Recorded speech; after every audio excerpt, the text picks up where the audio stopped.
To win a Grammy, you typically need a hit record, heavy industry backing, and a physical body. But recently, a musical act with no presence in the real world walked away with the highest honor in the music industry, beating out living pop stars for Best Song Written for Visual Media. At a live arena, tens of thousands of fans are screaming themselves hoarse, waving light sticks and drowning out the stadium sound system. Look at this chart showing global streaming numbers for the reigning titans of K-pop. We have Blackpink here and BTS right above. But watch this third bar, representing a group called HUNTR surge past them to hit 1 billion streams. HUNTR is an animated girl group from the Netflix movie KPop Demon Hunters. They hijacked the Billboard Hot 100. At their peak, 4 different HUNTR songs sat in the top 10 at the same time. The obsession moved out of the music charts and onto the tennis court. After winning a match at the US Open, Novak Djokovic celebrated by performing a viral dance routine to the HUNTR track Soda Pop. The phenomenon even reached Hollywood's most guarded rooms. Elite actors like Emma Stone and Leonardo DiCaprio were spotted waving glow sticks and dancing in their seats at formal industry events. A trio of cartoon characters had executed a hostile takeover of the real-world music industry, moving beyond a simple movie promotion into a legitimate cultural force. Curious, slightly hushed. If the band is animated, whose vocal cords are actually generating these billion-stream hits? The studio used a dual-cast system. The spoken dialogue and acting were handled by scream actors like Arden Cho, who voiced Rumi. But the minute Rumi starts to sing, the voice switches to a distinct performer. Singer, songwriter, and vocal producer EJAE. She was joined by artists like AUDREY NUNA and REI, providing the musical payload that made the fictional trio sound convincing. Inside this recording booth, the producers demanded physical exertion to get the vocal takes they needed.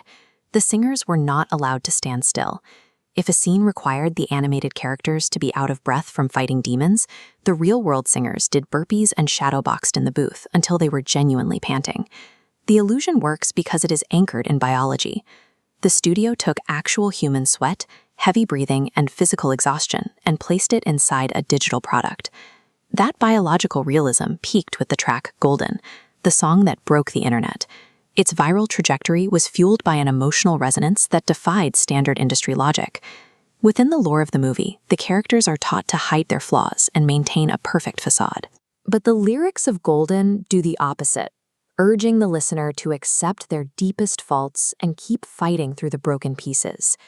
EJAE wrote those lyrics based on her own personal battles with mental health, prioritizing her own healing over the fictional needs of the movie. For her, writing the song was a survival mechanism, a way to process her own trauma, independent of the fictional movie plot. The resonance of that honesty is documented. EJAE received a video of a fan who chose to listen to Golden while on their deathbed, finding peace in those specific words in their final moments. The track bypassed our usual filters for manufactured pop music.